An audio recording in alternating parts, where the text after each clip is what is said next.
the effeminized black man, and it's just, I don't even want to go into that subject during this part, but that may come along in part 4 or 5, if there is that, inshallah. If I'm going to take it, the topic, modesty, the importance of being a virtuous woman in today's society, as far, I'm going to take that subject as long as Allah will allow me to go.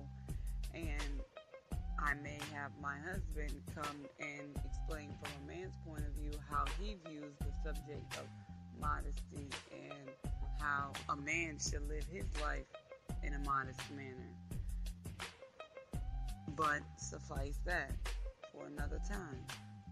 It is important to be modest and humble and chaste as a woman, so we can teach our children these qualities, so we can protect them from being tampered with, so we can protect them from being molested by any man that may be, whether a family member or not, or anywhere, that we will be alert and on point, so that nothing ever happens to them, so that when we do this, when our children do decide to want to be married off or whatever, and they want to leave the nest, so to speak, they can be dignified that they have been pure and chaste their whole lives, so that when they do enter into this union, there isn't anything that is hindering them from loving you completely.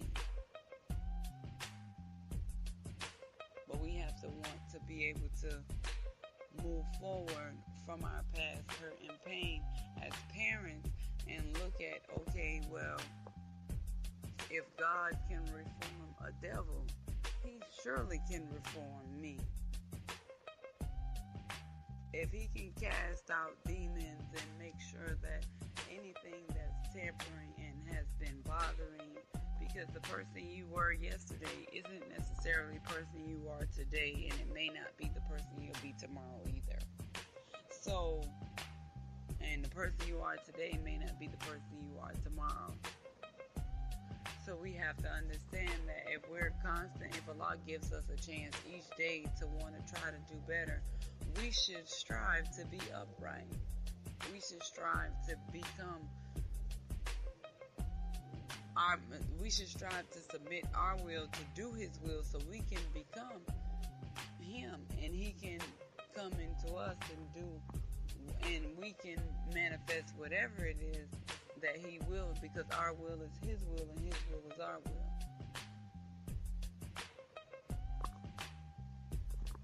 And being modest and pure and chaste as a woman, you have to be celibate in that.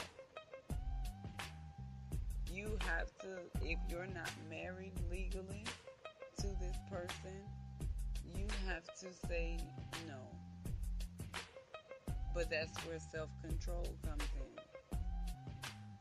Because whether you're in a relationship or not, if you're already in a relationship and he's not willing to marry you or anything, you don't see it getting better, then you need to evaluate, and he needs to evaluate what is it that you're together for.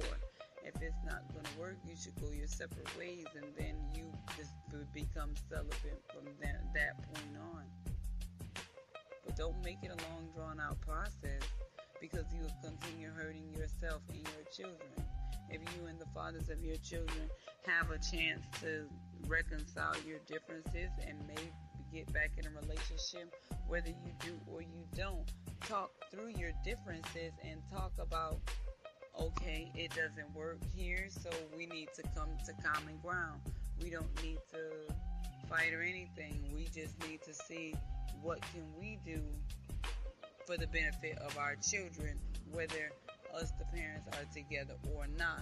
But us as women, when we do date, you don't need to bring a man around your child. If you're courting him or you call yourself quote unquote dating him, you don't need to be having any type of sex with him if he's not have already proposed and put a ring on your finger and married you.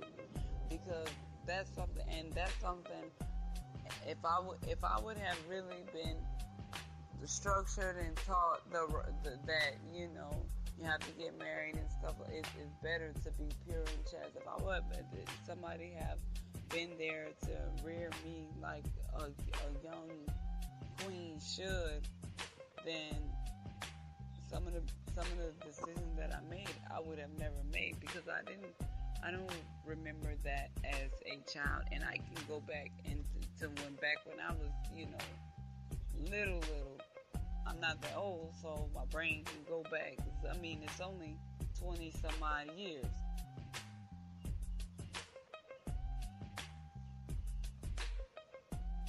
I want to make sure as a woman that our sisters understand that we have to protect our children, because if we're dating a man, we don't need to, after 2 or 3 weeks, he in our house and he's saying, no.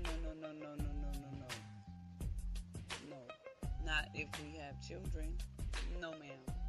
You stay where you're at, and I'm going to stay where I'm at, and we're going to see, okay, we may go to meet in public places and talk and ask about, okay, each other's lives, but no sex, nothing, until he has proven himself worthy of us.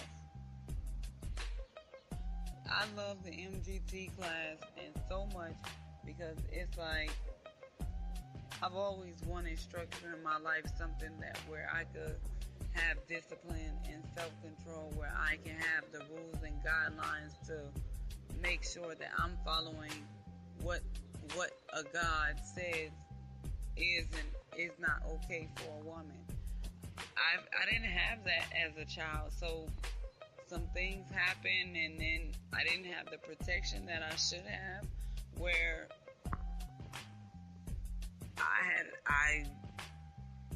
let's just say,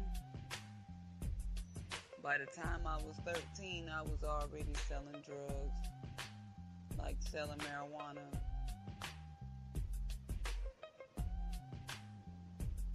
And I was making a little money doing it.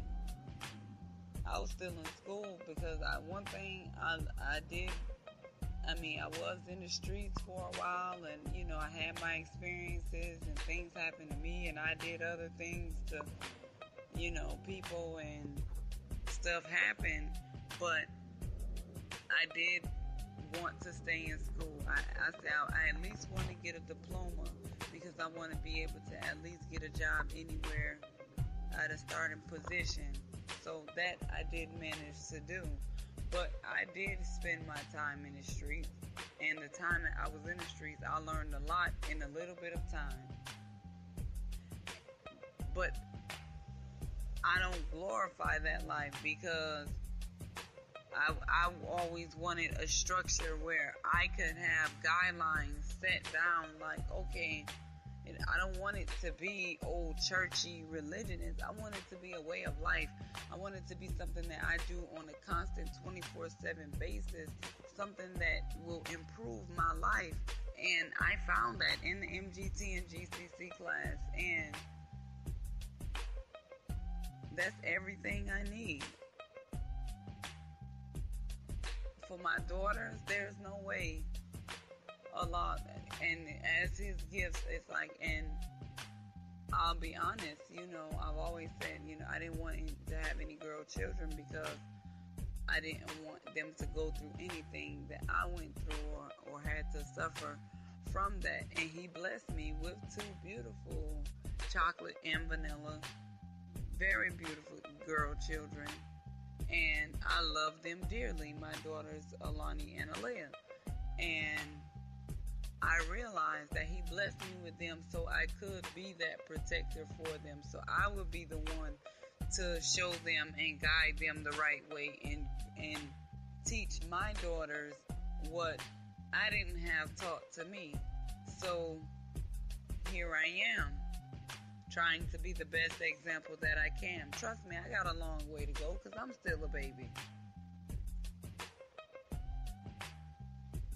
I won't be, I'll be just, by the time my children are 20, I'll be 25, 30. I'll be just hitting my prime in my 50s and 60s. I'll be just really experienced in life. So they'll be able to grow with me, and I'll be able to show them, and then the generations continue on, because in 20 years, inshallah, I see my family being a part of something where we own land and we're helping our communities and we're doing what Allah has bid us to do, and we're growing and we're flourishing, and not just one or two, but all of our, if not all, at least a few of our communities, more than 2 or 3 handfuls of our communities, where they're not just 1 or 2 people, but actual cities like the size of New York, maybe.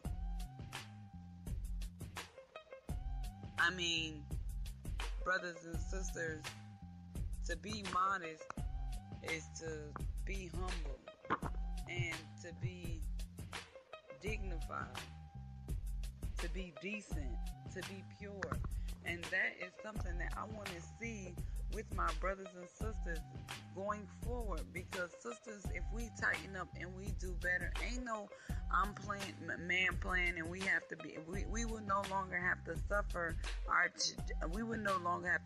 pain and hurt and grief because of relationships and things being done.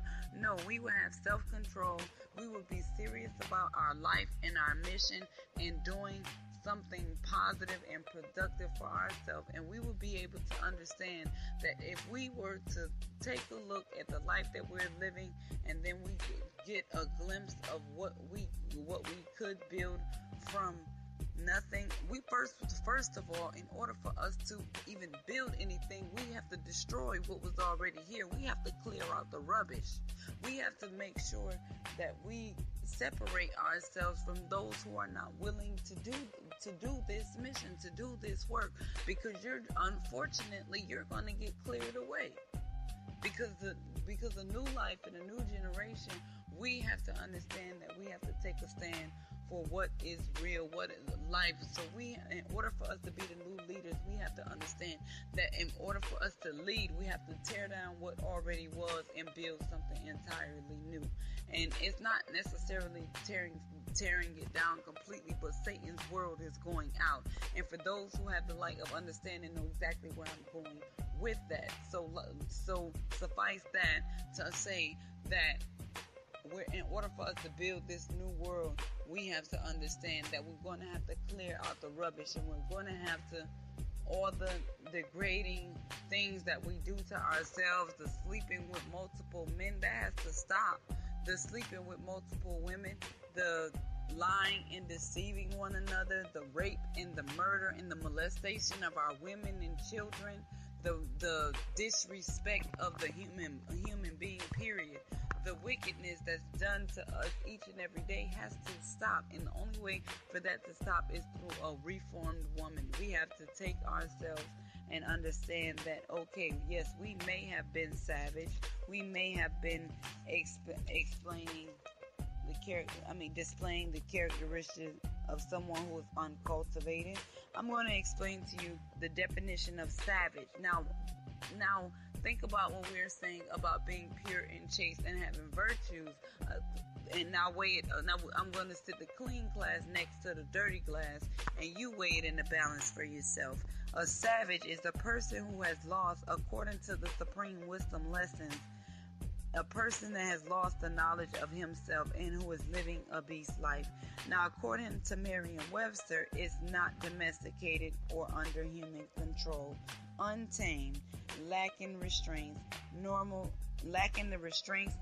to civilized human beings, fierce, ferocious, wild, uncultivated, rude, malicious, lacking complex or advanced culture or civilization, or uncivilized. Now, if you're dignified and you're modest, you are displaying the top quality of civilization. You are displaying a queen and king in the person. Now, a savage, and brothers and sisters, I've heard many of my brothers and sisters say, oh, I'm a savage, I'm a beast, I'm a dog, I'm this, I'm that, oh, I'm a bad bitch, and this and that. I'm not cursing, I'm just saying.